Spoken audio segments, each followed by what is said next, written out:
So it's time to start adding songs to this playlist once the sermon slides are done. Now, up at the top of our Sunday playlist, we should have our pre-service slides, which go just before the service, and they just kind of run through on their own. Then we've got our first two songs, and then we've got our announcement slides. Once announcements are done, we've got our welcome slide, which also cues the music. Now, I don't think we can hear it right now because I'm recording, but there's music playing. If for some reason we want to stop this music, we need to click this audio button and come over here and pause that music. So, that automatically will filter through and start playing these pre-service slides again, just during our break time. We have a slide during prayer, we have the sermon slides, and as you can see, we've got our prayer, sermon slides, 2 sets because I was adding some for this video. Then 1, 2, 3, 4 videos at the end, and then after that last video is done, we do have a closing song. Oh, this one did play music. So, once again, pause that. So, one thing we just learned last week, I think, was when you click on this, make sure you end the live video feed. We got dinged by Facebook because we were playing copyrighted video or copyrighted music over our video feed. But sorry, we're going too slow here. So overcome. So I'm just going to hold the shift button and highlight all 4 of those and say remove. And I'm going to go to the top here where we've got these 2. Hold the shift button, right click and remove. Now I need to add songs over there. So I'm going to Alt-Tab, back to Safari, back to my Google Sheets, and let's just say, hey, this is the one we just deleted, but let's just put it in there. Victory in Jesus and Prince of Peace. So I would go over here, type Victory in Jesus, and any song that has those words will pop up, but here's Victory in Jesus. And I'm going to put it right there after the pre-service slides.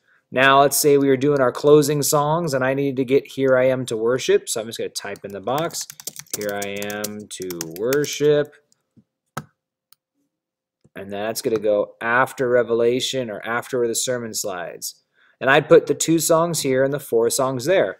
And that would be all we need to do for adding songs. Now, if you type in Came to My Rescue and nothing came up, like what is a song that we don't play? Right now, we don't play the song I Am a Friend of God. I don't think. Now, Friend of God is what it's called. If you don't find it, but you find it down here under the song select, that means you have to add a new song.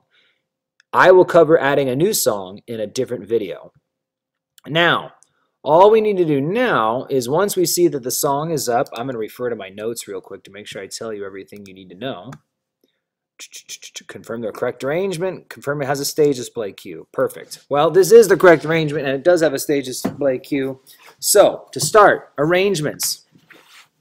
Right now, it's the default arrangement, which is what they always should be, but some songs have more than one, and I'll give you the example is No Longer Slaves has more than one. So let's put that after Victory in Jesus, and I'll show you. So here's No Longer Slaves, and it says it's the full version. That would include the I am surrounded by the arms of the Father, verse 3. Now, if I want to change that, I can click on this arrangement button right here. Click on the down button. Now I'm going to go to the radio version of the song. This one is shorter. It does not include that part of the song. So some songs have multiple arrangements. And that's something you'll probably just find out on the fly. We might just mention it. But usually it's always on the last arrangement that was used. Now, if you're on the master, you don't see anything over here. You're going to notice there's only one chorus. Whereas when we normally sing the song, you got a chorus there. Here's 2 choruses here. If the arrangement is wrong, it's not going to have all the things we're playing. Here's the arrangement for the radio version.